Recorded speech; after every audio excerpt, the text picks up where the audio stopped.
Let's go. Let's do it.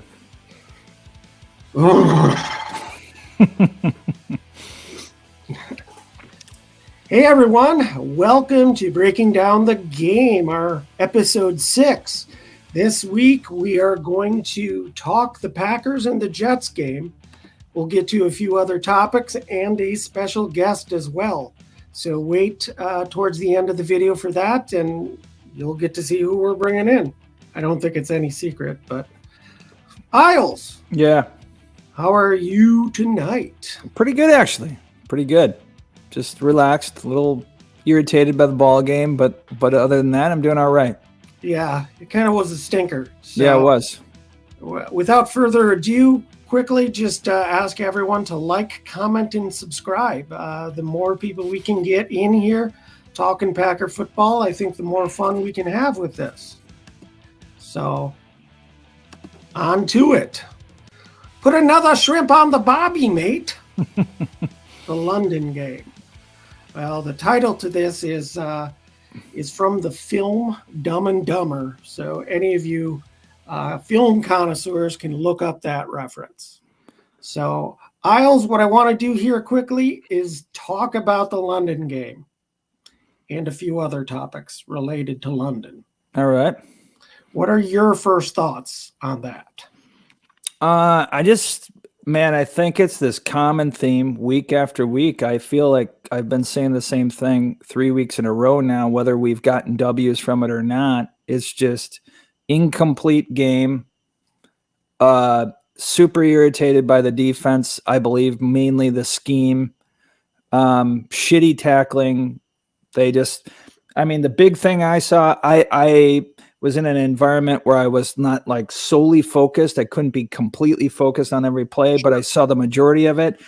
And it's just like, you can't give up, 8-minute, 9-minute drives back to back to back and expect to win a football game. It's so irritating for me to watch that with how much talent we have on defense and attitude. The attitude is just like Matt LaFleur's hair. Like I can't take it anymore. Like we need to get an attitude here. Cause we're 3-2. We should be 4-1 at a minimum. Right. And there's some tougher games coming up. Obviously this week with the Jets, it should be a victory, but at this point you can't say anything's a victory. Yeah. It's the NFL. I mean, every game, like Roger said, it's hard to win in the NFL, it's a true statement. There's not any gimme games, and there's certainly a lot of hard games coming up. Even we're going to be playing Washington in Washington. Now, are they a great team? No, they're not. But going there, it's not a cakewalk. And then there's some deep, really good games. I mean, teams, playing the Bills, I can't remember if we play the Chiefs or not, but I swear we do actually. Everybody in that division in the AFC, right? In the AFC West, I don't believe we do. But again, or AFC East it would be, right? We play, the Bills. Yeah, okay. Miami is on there. So there's some tough out of conference or out of division games that are coming up. So you just can't be giving up these games, especially when you're up 20-3. So what are your thoughts? Absolutely. Well, first of all, I mentioned I had a huge work project that I had to get done on Saturday. I got it done, but I was exhausted. So what I did is I went to sleep and I thought I recorded the game. I woke up late and I didn't have the effing game recorded. Oh. So I missed a huge chunk of it. I was actually able to tune in about with 10 minutes left, I believe. And that's when the Giants were driving in for the game-tying touchdown. So obviously I am the problem here because it all seemed to fall apart when I tuned in. Yeah. So all you Packer fans, give me all your hate. I don't give a rat's ass. I was the problem here. But in all seriousness, I agree with most of your points. I think the most frustrating thing is what they ran for plays. That's a good one too. Plays after that game-tying touchdown to go 3 and out on 3 kind of deep passes. Yeah. When our receivers can't beat anyone deep. Yeah. I didn't like that, and I don't think most people like that. But with that said, that shouldn't be the full determiner of that game. Again, it was defense letting us down, and it makes me wonder if Joe Barry knows what the fuck he's doing. Have some fucking respect for yourselves, you fucking chatty cunts. Right? Yeah. I mean, I saw some film where it was very apparent that opposing teams were running like a decoy route and kind of pulling Jair out of the play by like running a deep go and just kind of pulling our best cornerbacks and defensive backs out of the play completely. And then they run these short crossers, short and intermediate crossers. They find the weak spot in the zone and bam, you got all these plays. And you've been kind of a supporter, I think, over the course of the last 4 weeks or so of this soft zone. I mean, are you changing your tune right now, or what's the deal here? The way it's being executed and the way it's being schemed up now, I no longer support this the way it's going. And I think what's become apparent is that opponents have found an easy way to crack the code. Yeah. So I think Barry really needs to get his ass in gear and change things up. Otherwise, the heat on his seat is just going to get hotter and hotter, and the fans won't have it. I'll have you know. Yeah. They might start ripping the seats out of Lambeau and shit. So yeah. I thought they're moving a jaw to the inside too, is what I read as well, and putting Rasul on the outside now. And I don't know if that's partially about what you're saying is like, so, but does that mean that they're not going to change the scheme and they're just going to change the personnel and change them around thinking that? Because I'm all for getting rid of this thing. Like, let's scrap it and start. Yeah. I don't know, Isles. I'll tell you, part of the issue was a lot of us think that Rasul was out of place in this. Yep. And he should be playing on the outside. Jair's quicker, which matches up better with quicker slot receivers. The only downside is he isn't as big as Rasul or Stokes. So there's a little concern about him taking pounding in the middle. But hey, sometimes you got to sacrifice for the good of the squad. Yep. So one other thing I wanted to talk about with the London game, and this kind of ties into Rasul, is that he had some spicy comments to say leading up to the game. And I think this type of attitude is kind of seeped in to the team as a whole. Did you watch any of the press conferences with LaFleur last week? Last week prior to the game. Yeah, I did. Yep. Didn't he seem cranky to you? He did. I think that there was a little bit. I don't think. Yeah, he wasn't happy about the game being on the schedule. No. And then I think you and I maybe talked about it as well on last week's show, where even with Rodgers, I think there was maybe even a little fight between Rodgers and LaFleur because of the whole practice schedule. Like Rodgers wanted to go out earlier so he could spend some time, and LaFleur was like, "This is a pain in the ass. We're going on Friday and we're coming back, or Thursday and we're coming back on Sunday or whatever." And so I think, it just all around. And then Rasul's comments, clearly he's not a fan. So let me read what he was quoted as saying. Rasul said before the game about playing in London. He said when he played in London as a member of other teams, his comment was, it fucking sucked. You don't get to do nothing over there. You just fucking get on a plane and get over there and fucking practice. And then you play a game. You get back on a plane and travel fucking 8 hours somewhere else.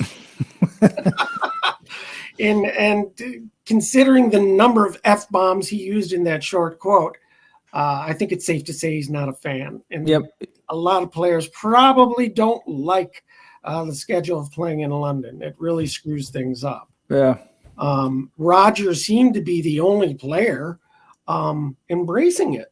Yeah. He seemed to, be talking about how he enjoyed it. So, that goes along with his hippie attitude these days. I would agree. I would agree. I mean, I've had to go there a couple times for work, and I can contest that, when you get on that plane, that 8-hour flight, which typically leaves at, let's say it leaves at 4 in the afternoon here, Sure. and you get there, you've been flying for 8 hours, you can't sleep well. And the next thing you know, it's like 10 o'clock in the morning there when you land, and you're just like Rogers was saying, then you got to stay up that whole day. So you've basically been up for like 2 days straight, then go to sleep, and then your body just is supposed to wake up at normal time and feel normal. It just cannot be done. No. So part of me was on Rogers' side, where if you get there earlier, you can kind of get your body to adjust so that when the game comes, I think you're feeling a little bit more like yourself. But you can't do that in 2 days. It just doesn't happen over there. You'll feel weird for a couple of days, Yeah. So, well, that's interesting. I can't speak from experience. I tend to stay in my own country. I'm just a homebody. But that's a perfect example of why I think the whole London idea is bullshit. I guess it's kind of cool for them over there. I get why the NFL is doing it, but it's just dumb. Yeah. And you were going to be going there when we go to Scotland to play golf for, right? It's on our bucket list to do that together. We got to pull that off. So, but we're going to be there a month. Oh yeah, not 3 days. Oh no, and it won't fucking suck. It won't. Suck. Yep. So with that said, let's go on to the next topic, which is Globo Gym. Yep. Coach LaFleur. Now another. This is a topic you wanted to bring up, my man. So let's have at it. I think that first off, we have two like stupid humor references in a row. Obviously, this one coming from Dodgeball, but yeah, Coach LaFleur. I mean, I'm starting to get a little bit irritated with him, to be honest. I think he's a creative offensive mind, but I think he's really struggling a little bit with this whole like trying to let Rodgers do what he wants to do versus what he wants to do. And I really feel like he needs to start growing a pair and making some freaking calls and doing the things that he thinks he should do.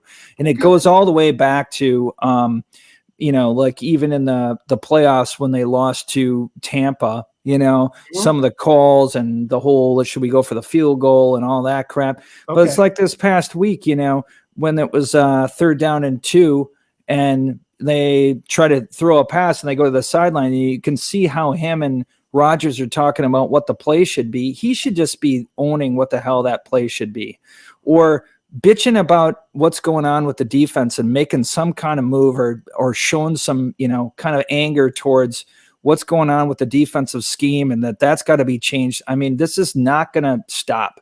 We're going to play Minnesota. If we play the same kind of defense, I don't give a shit if Jaw's in the middle. They're still going to throw it over in the middle or wherever, and they're going to find Jefferson. He's just going to eat us the hell up. And every team's got somebody that's, kind of Jefferson-like. Maybe he's not that great, but somebody that's going to kill us. This week it was like they kind of moved Barkley in there and almost used him knowing that we're going to expose the space and we're going to get our playmaker in this big giant hole and just let him make a play. And sure shit, they just run down the field 3 times. And here we have a coach who's not doing anything about it. And granted, he's a good guy. He's a smart, creative guy. But once in a while, he's kind of got to get to the point where he's elevating as a coach and putting the hammer down on people instead of trying to be everybody's friend. Because I think even Rodgers at times this year has not played his best. I think that, it feels like it's Rodgers' team, like whatever he wants. Let's bring in Mercedes Lewis, who I love, but he's 180 years old. And then we got our number 1 receivers, Cobb. Really? I mean, don't get me wrong. I love Cobb. He's a great receiver. I want him on the squad. I'm not saying that at all. But when he's the number 1 receiver on our team, we're not going to be winning Super Bowls, right? We're just not. And then we got this numbnuts Watson. I'm pissed at the Packers right now as much as, and I love them and I'm only frustrated because I do love them. But Watson is a total bust right now. It's like last week he had 1 catch for 1 yard. And it was one of those where they just flicked the ball behind. I think he caught the ball behind the line of scrimmage. Yeah. I mean, that dude has literally no catch over 10 yards this entire season. And he's like our number 1 receiver in the draft. It's a total shit show.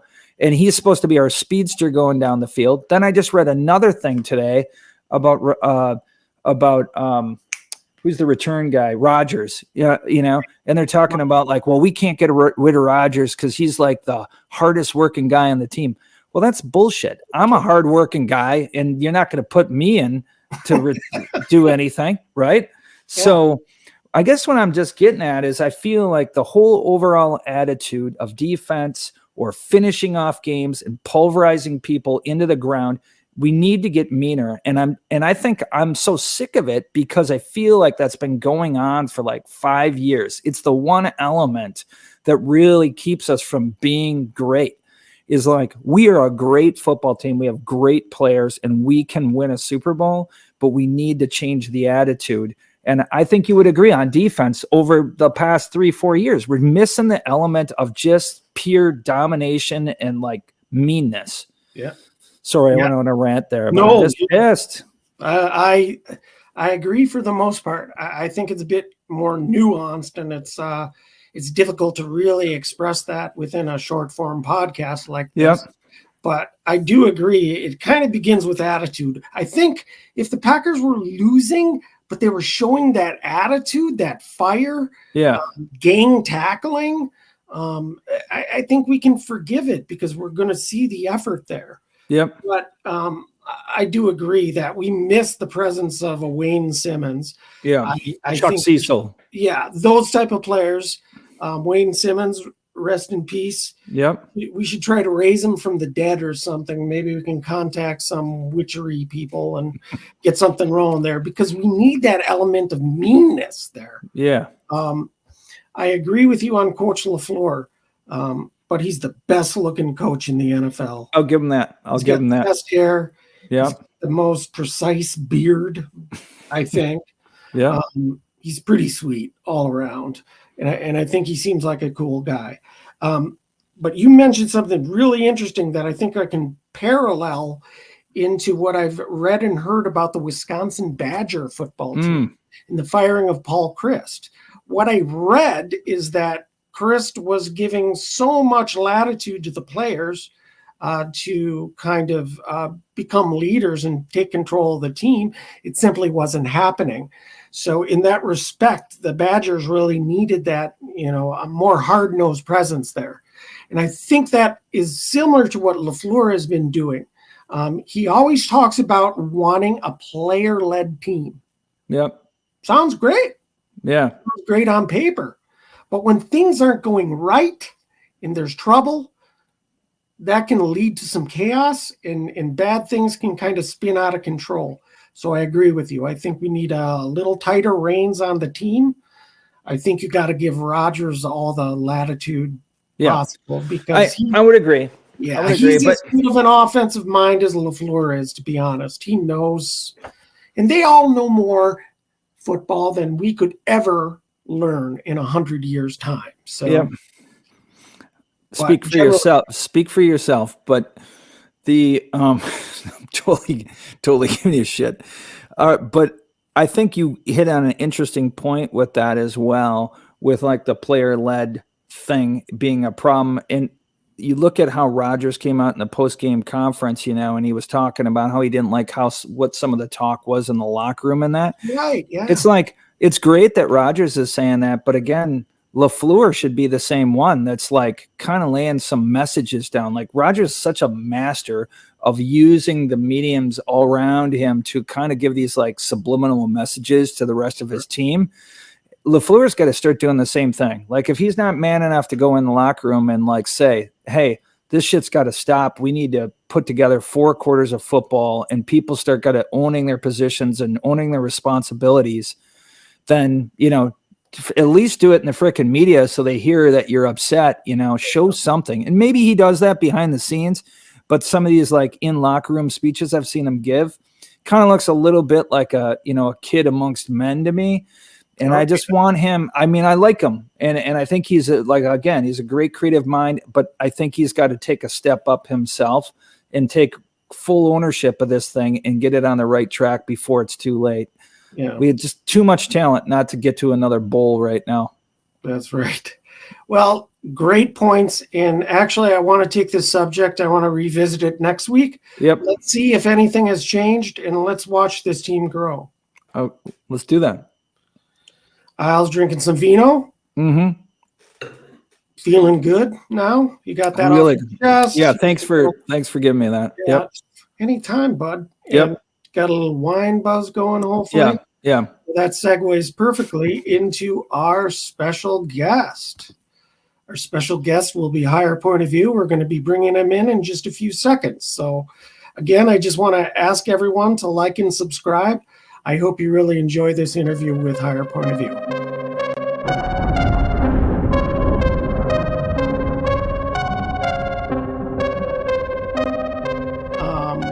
We're just going to fucking bang one out. Well, that sounds creepy. You know what I mean. Yeah. We're not going to bang one out. It's just, Definitely. All right. Hey, for Isles, hey, look, bro. I had to get my wine glass out. Cheers. Hey, it ain't Pinot, and I'm in the car, so I couldn't get the one with the stand. But hey, I'm with you, Isles. That's awesome. You know what's another thing? I mean, you have to have the best car in the world. You're always partying there. You got a bar in there. Hey, you look under the seat, you're gonna find a gold mine of weed nuggets. So many of my bowls end up upside down because I'm fumbling and shit. Man, it's a lot of weed under there. Every time I go to the car wash and I'm doing the vacuum, I'm like, God damn it, I should have checked first. Yeah. Exactly right. They're making a mint at the car cleaners. Yeah. I know they are. Yeah. Hey, that's why all the vacuums get stuck. They wonder why. It's because of me. It's that sticky bud. Yeah. All right. Well, welcome back, everyone. Obviously, we have a very special guest here. My man, Higher Point of View. How you doing tonight, Higher Point of View? Hey, I'm doing great, and I'm really honored to, that you guys wanted me to be on here, and I can't wait to talk about our beloved Green Bay Packers. I love that.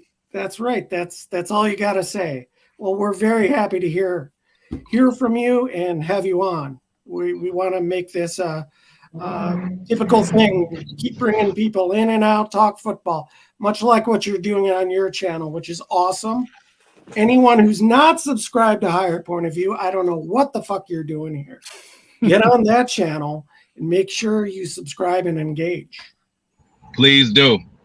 So the first thing we want to get to, we've been hearing that a lot of Packer fans have been calling to hire Mike Zimmer as the defensive coordinator, or at least bring him in to help. We want to get your thoughts on that, Higher Point of View. Well, when I first started seeing stuff about that, I just would think of the LaFleur and Zimmer interactions that I remember seeing, and it was a lot of salty handshakes, So I know business is business, and if the Pack were going to bring somebody in, they're going to bring somebody in because they need to. But I'm not sure if he'll be the first decision. And then again, everybody's panicking now, but let's not act like we haven't seen Joe Barry put together a great fucking game plan. Hasn't happened this year.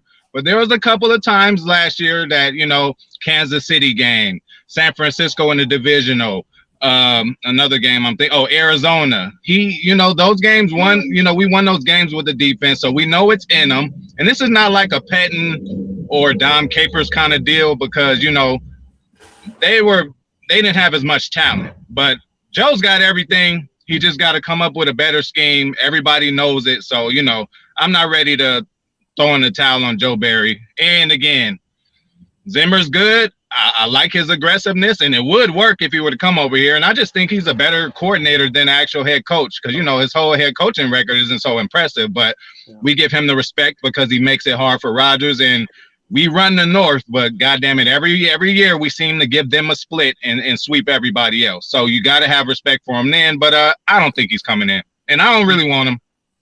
Yeah, that's a good point. Isles, do you have anything to add? I can't believe you don't want him, though. Like, I mean, I respect what you say, and I would agree, but I feel like, you talk about like when Rodgers always had to face him, he always talked. Rodgers seemed to have like a lot of respect for Zimmer whenever he would play him. I totally agree with you on the head coaching. I don't think he's a good head coach. I live in Minnesota. I heard all the crap about how players didn't really care for him as a head coach. I think he was like kind of played the hard kind of a coach thing. players need to have a little bit more of that, especially at their age. It's not like college where you're kind of being more of a father figure, but I do like the fact that, you know, A is like a defensive back kind of a coach, and we clearly have great defensive backs. And he's just really good at mixing up the looks and stuff. He's kind of like a Belichick in that way, where the quarterback doesn't really know where it's coming from. He disguises the blitzes and things like that. So I would be curious, as you know, what is your opinion, like him against our current defensive coordinator? Like, if you had a choice and we had no coach, who would you go with? And feel free to disagree with me. I'm just throwing it out there. They're both good. Well, yeah, if we were starting from zero, like I said it will work. You know, I love his aggressiveness in mixing it up, and with the talent that we have, he'll tear that shit up. But, you know, I was speaking more from a position, like, I'm not gonna, you know, my girl is good enough. I'm going to work it out with her. I'm not going to lust for another one that's not here right now. You know what I'm saying? And has done me harm in the past. You know, he's got some daggers, you know, not no daggers, but, you know, I don't like the guy. You know, he's been the coach of the horrible Vikings. So that might have came in a little bit. But if we're starting from zero and you ask me right now, yes, I'll go with Zimmer. Yeah. Yeah. Interesting.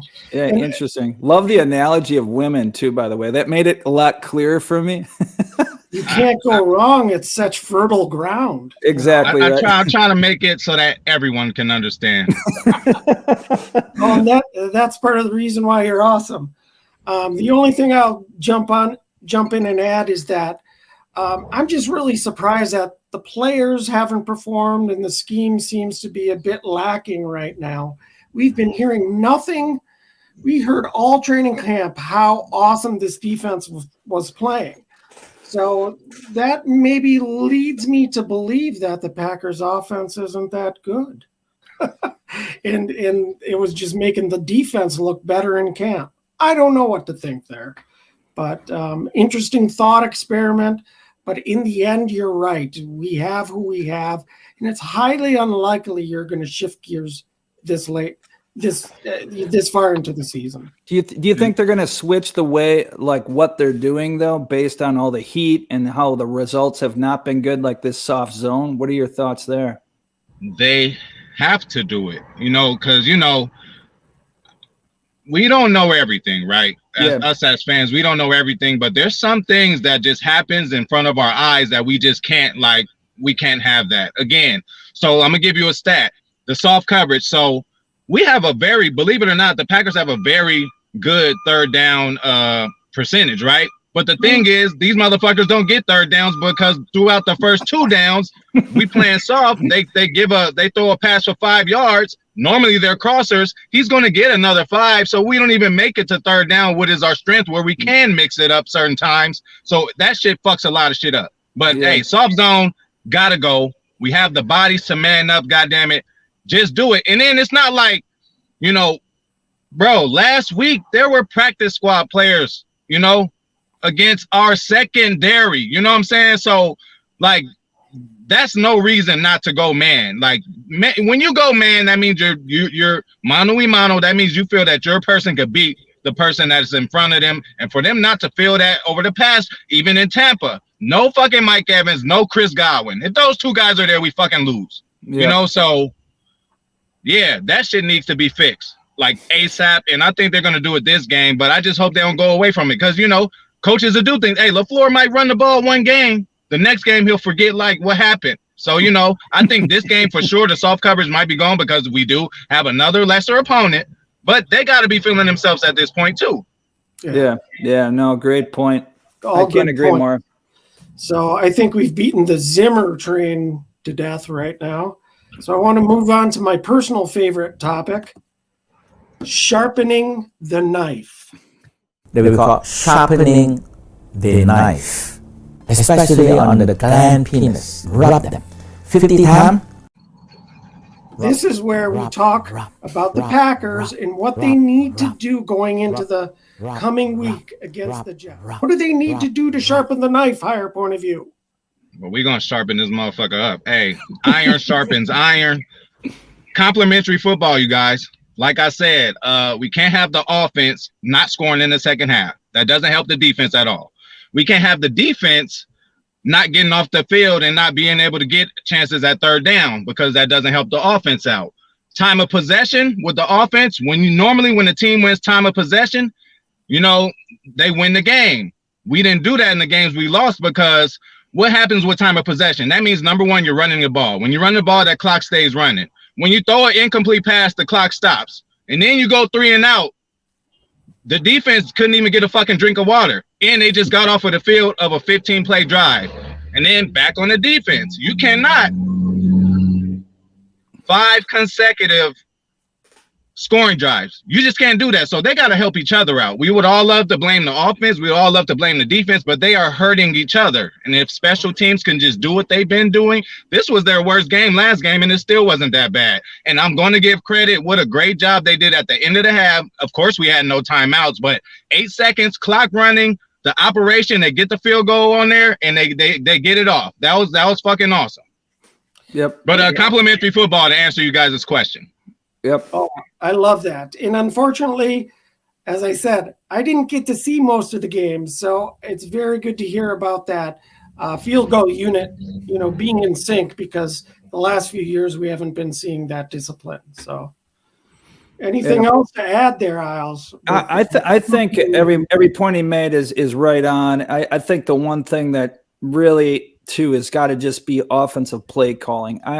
Last week, I was just so irritated by how, for some reason, and McCarthy was the same way, LaFleur tends to go here too, is the passing game. When you have this amazing running back, you got 2 great running backs on our team, and you look at how not sticking to the run hurt us. We're 3rd down and 2, and we pass the ball twice. We don't get the first down, and as you saw, the running backs complaining about that call. It's like, if we're 3rd down and 2 and we got a minute 20, minute 30 on the clock left and we're down on the 20-yard line, we should be running the ball twice. There's plenty of time to get the first down, get a new set of downs, gives you 4 downs to try to get the tying touchdown there. And then the 2 drives, I believe in the 2 drives where they stalled and we kicked it back, and then they had an 80-minute drive down the field to tie it and take the lead.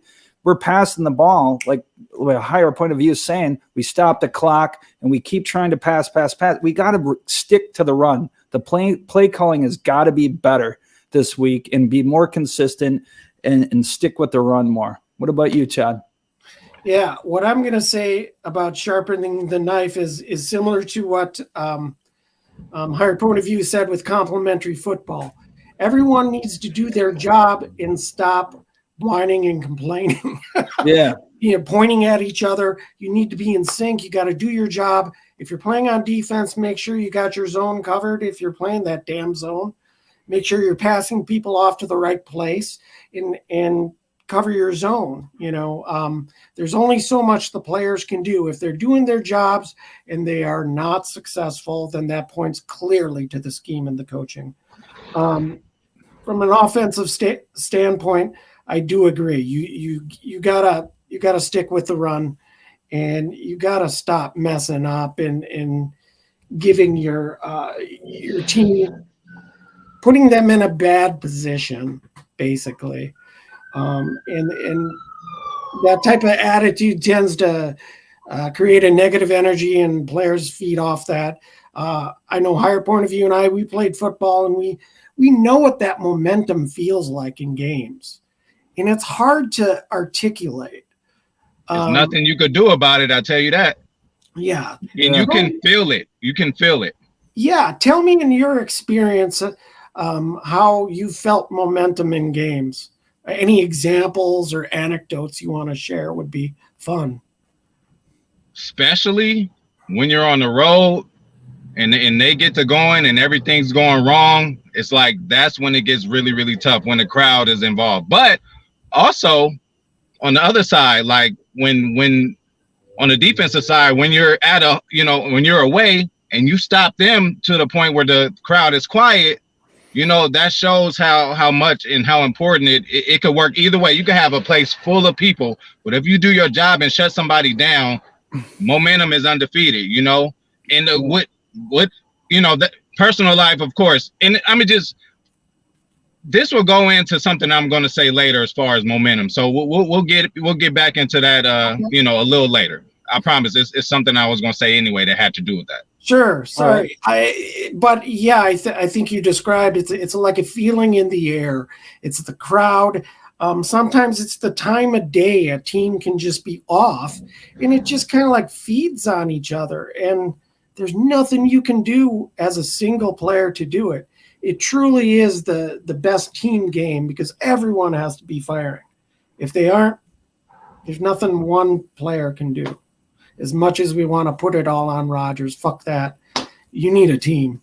Yep. Hey, so you guys, we mentioned, play calling is bad. Are you guys at the point yet where should LaFleur kind of get his Bill Belichick on, give up play calling to maybe Stenavich or the coordinator, and because we get caught up and lose these games, like we all fans see it happening in front of us. We like, why don't you do this? Why don't you do this? But it's different. Again, you got to admit too, TR, when you're actually inside the game, you don't see it as the people do on TV. It goes faster, and So do you guys think that maybe he should, give play calling to somebody else or try it, or you, because it seems like he's outthinking himself now at this point. I'm a little worried about we kind of talked on it earlier before we brought you on here today, and talked a little bit with LaFleur and how they have that relationship, him and Rodgers, and maybe there's some hesitancy there by LaFleur because he's always trying to please Rodgers, that he's not kind of owning sometimes what he thinks is actually what should be done. And I kind of want to see him grow a pair a little bit and kind of override Rodgers once in a while, and just let him know, hey, this is what we need to do. And maybe what you suggest, maybe giving the play calling to somebody else is the answer, because he's got too close of a relationship now with Rodgers, and he's so worried about breaking that. What do you?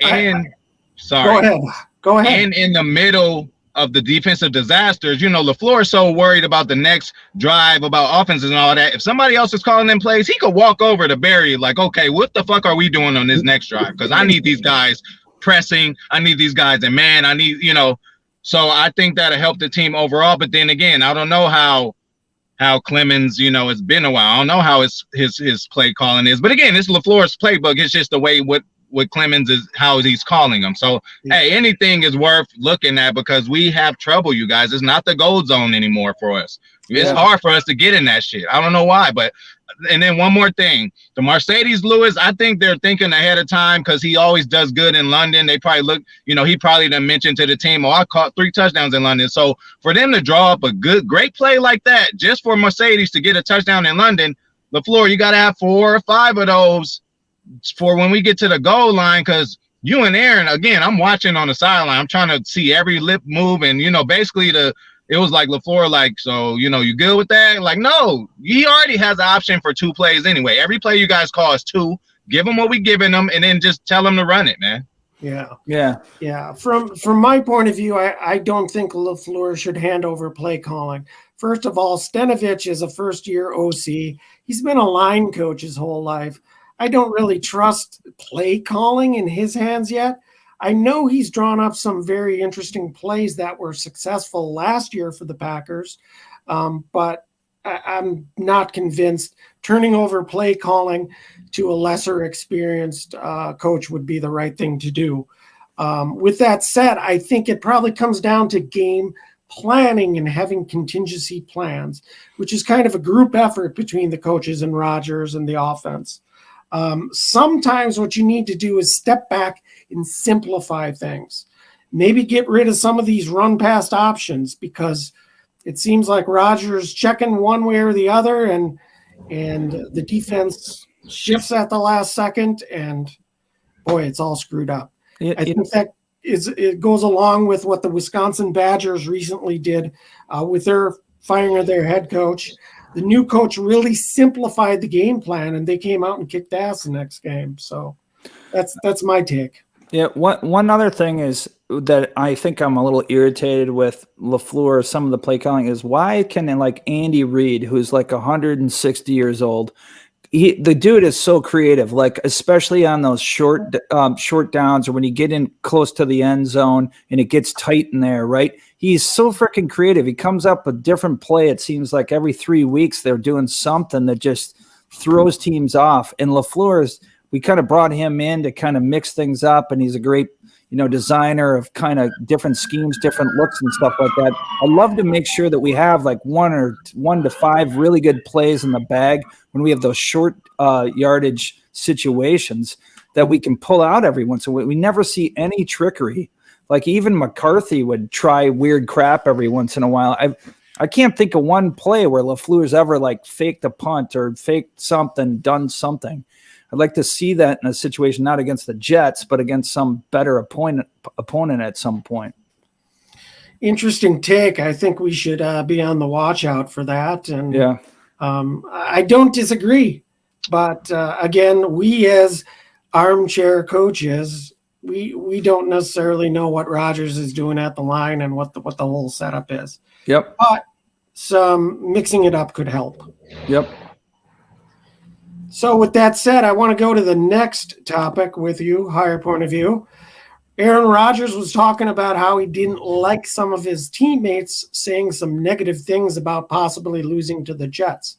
He said he's a big believer in the power of manifestation through words.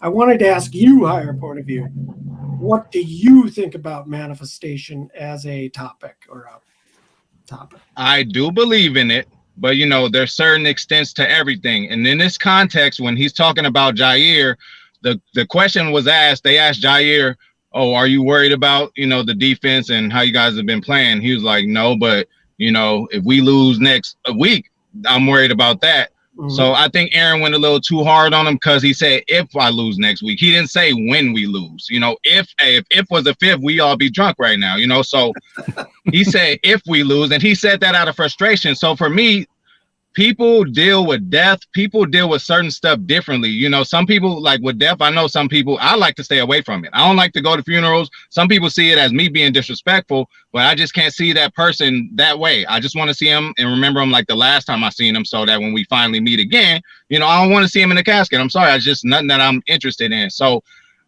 that was probably Jair's competitive way of saying like, oh, I would be mad because we know we shouldn't lose that game. So I think that was taken out of context as far as manifesting that, because it's not like when you manifest something, that's, oh, I want to lose it. I want to lose it. We have to lose it. So Aaron took it out of context that way. But I am a firm believer in that. In my damn small life, and again, you're not just going to sit down and meditate, or you're not going to lay in the bed and meditate and say, I'm going to be a millionaire. I'm going to be a millionaire every day. And then you're going to become a millionaire. You still have to put forward the proper, whatever it needs to take to get to a certain spot. Like, you got to put different blocks. Eventually you're going to get a house. So, manifesting is not just, oh, you're just sitting wishing and wishing and wishing. Manifesting is a dream. These guys are in the NFL. If you ask a lot of these players, if you ask Aaron Rodgers, he'll be like, man, this was a dream to me growing up. So dreaming is kind of like manifesting. You don't dream about bad shit. I mean, sometimes it's due to dreams that you can't control. But when you're sitting daydreaming about throwing the final touchdown with 3 seconds left, kicking the final field goal, making the last shot in basketball,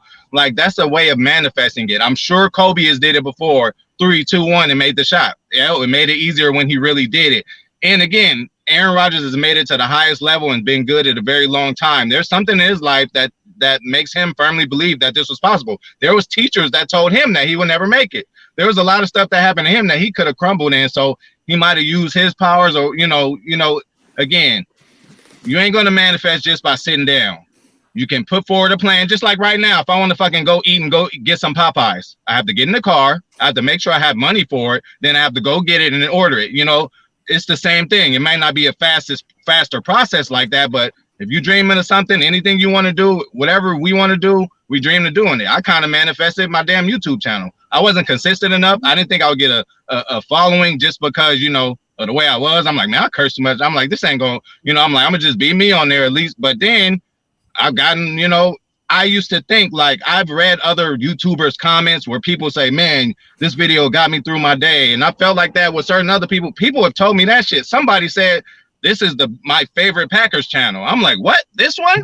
I'm like, damn. I'm like, it's a lot of Packer channels out there. I'm your favorite. So that kind of shit is humbling. And I kind of manifested that. I started seeing those kind of comments coming in my head, or or hoping and wishing for him, and they've been coming. Oh man, I listen to you before I go to work. I listen to you when I'm on my way to work. I have certain podcasts and shit I listen to when I go to work just to make time and shit go by. So to be able to do that for people, I would say I manifested that in a bit, in a way. But what did I have to do? I had to get out here and get out of my comfort zone and make video after video after video. I used to just like I told you guys, not be consistent, but when I turned on the consistency, I seen shit work out. So, manifestation, people are scared of it, but it's just dreaming to me. But in order to get to your dreams, you got to put forward the effort to go do it. So sorry I'm rambling, y'all, but I totally believe in it.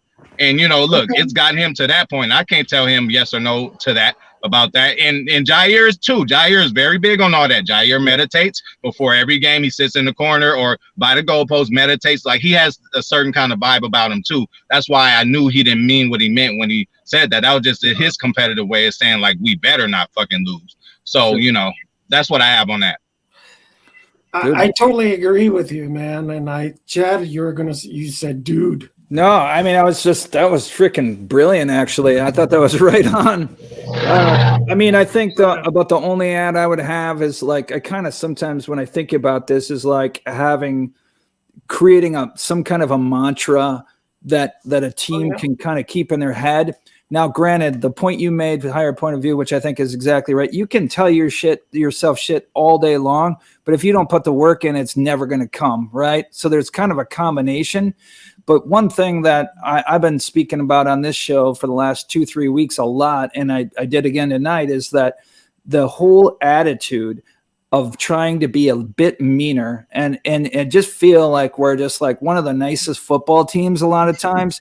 And I want to get to that point where it's just like certain teams hate us because we're almost kind of dirty to an extent. I don't want to be dirty, but, I think that attitude in football, particularly on defense, is just something that really can carry a team. And I want to have something that they're constantly kind of saying around the locker room or saying, in games or on shirts or whatever, that's kind of becomes their identity to some degree until they believe when they come out on the field, like, we're badasses and we're going to beat the other team down into the ground until they can't freaking take it anymore.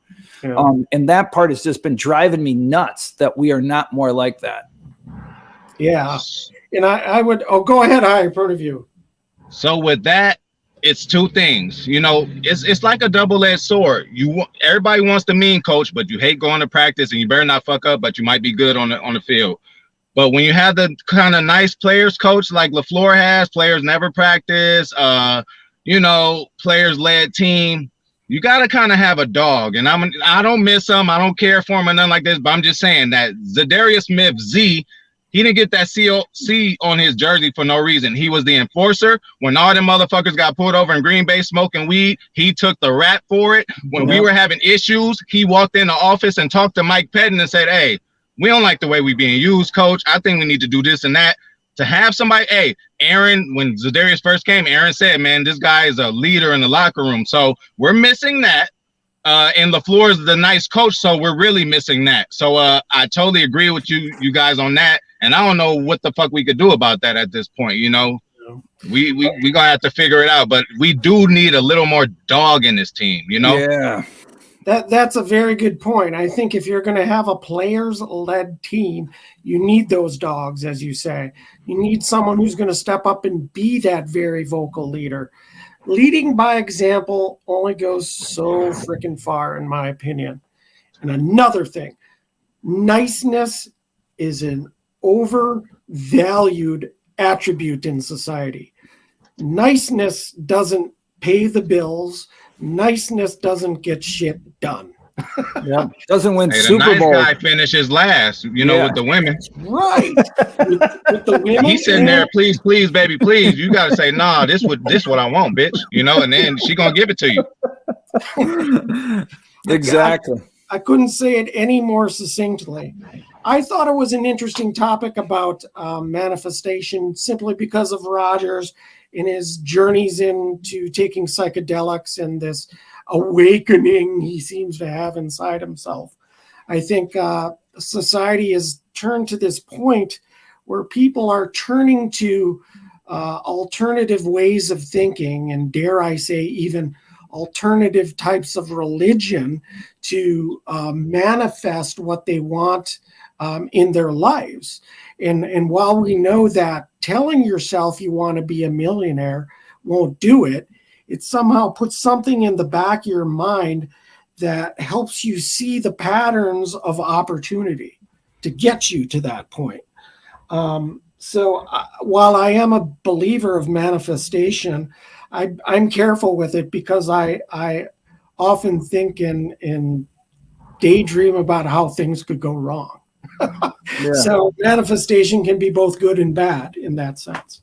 So, hey, when that happens, TR, all you gotta do is cut it off immediately. You know, just cut it off immediately. Think of something else. Think of the Packers. Think of whatever. Think of ass, whatever, bro. Like, because you know, I go through it too. You know, I try to like, I'm, you know, I ain't just a gangster. I'm a spiritual gangster too. Like, I really like, you know, I'm really on this other shit too. So, yeah, just cut it off immediately. Sometimes you can't stop it. You know, sometimes I have those like a motherfucker just will run up, shoot me. Like, ain't nothing I can do about that. But as soon as you think of it, cut it out, and then it you know, you'll start forgetting about it more. Jump on it immediately though. Don't ignore it. You got to tell yourself like, hey, I don't like that. You know, you got to tell yourself subconsciously. And once you do that for like 30, 40 days, it ain't going to be happening. Yeah. I think the older you get, and Todd and I have talked about this, but the older you get, the smarter you are when that stuff starts coming at you, that you learn, like you have clearly by that comment, on how to deal with it, right? Like, that's a really good idea. But I think even individually, some of those storms kind of come at you and in different forms. But as you get older, you can kind of recognize and see them coming, like, oh shit, here it comes again. And you got to figure out like, whoa, I got to do this. I got to be positive, or I got to do whatever to fight that or block it out or whatever. So great point. Yeah, that's very true. And Isles and I mean, we've known each other for about 45 years. That's awesome. We've been friends for about 45 years. So we've had a lot of those discussions. And what you said, higher point of view, is exactly what we talk about at times too. So, yeah. Great. Dude, deep here tonight. We got deep on this podcast. Hey, we gotta bring it. Hey, I gotta represent, man. Come on. Exactly. We're teaching not only football but life, I think, is what's going on here. Yeah, definitely. And with that said, I mean, we're Midwestern guys. We're middle-aged dudes who grew up together, and you're out in California. We are separated by geography, ethnicity, and all these things, but yet we can come together and talk Packers and anything in life. And that just goes to show that humans are humans, and we need to stick together as people and make the world a better place. Agreed.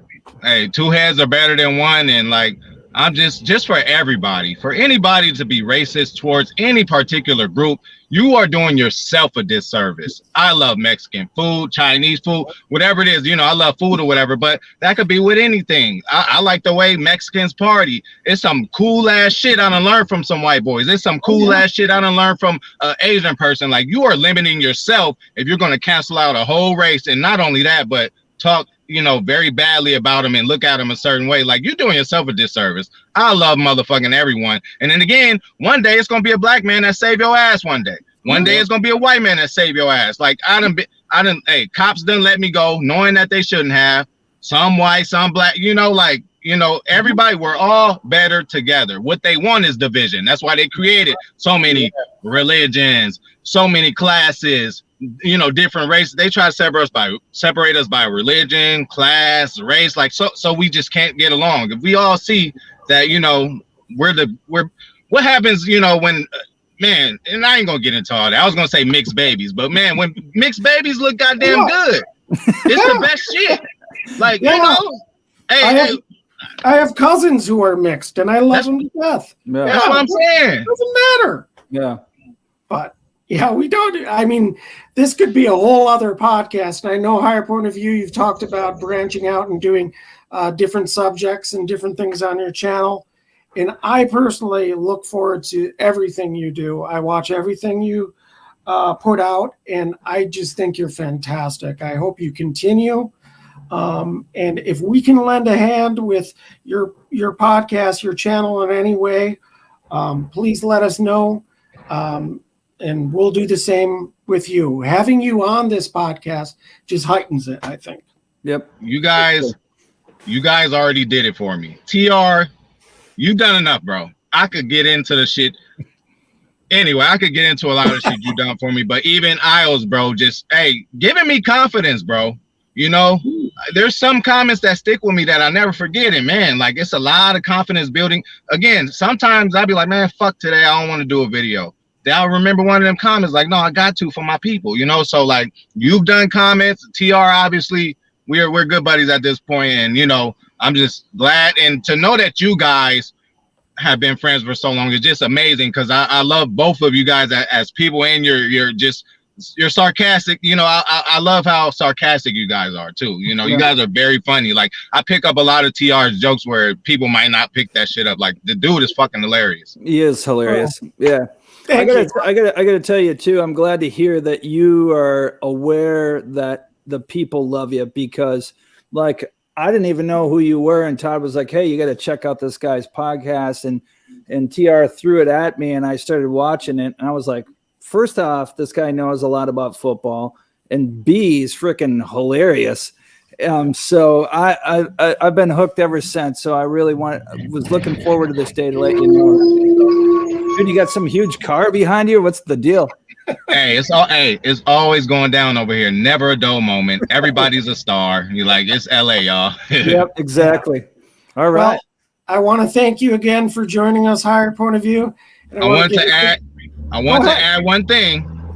Hey, or two things. Hey, I watch y'all motherfucking show. Okay, so I know what's going on. So I just wanted to answer a question for you, TR. The smelling of the glove. I love how that's what you came up with in your brain. But let me give you the background on that. You know, I'm a hip hop historian, so this term originated in Georgia. It's called wiping somebody's nose. And as you can see, after they do that, they throw it on the ground. So that's flicking the snot off. Now, the urban term of wiping somebody's nose is actually killing somebody or robbing them. But, you know, just like other words, just like, I don't want you guys to think that the Packer players, when they do that, they're thinking about robbing somebody or killing somebody. Just like other words, if it's 100 degrees outside and I'm like, oh, TR is so hot, I'm going to die. I don't really think I'm going to die. I'm using the word die in that way. So don't think that these guys are doing that to, you know, to say they're talking about killing. But it could even be in an office setting. If a lady, you know, is talking behind somebody, other lady's back, and then she finds out and she puts her on blast in front of everybody, she wiped that lady's nose.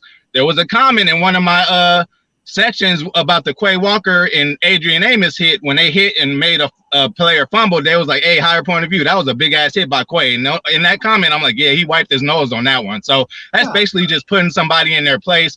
But it's kind of sad because the guy who was like famous, and that's how some people in certain gangs, they greet each other that way. They'll do that and shake hands after that.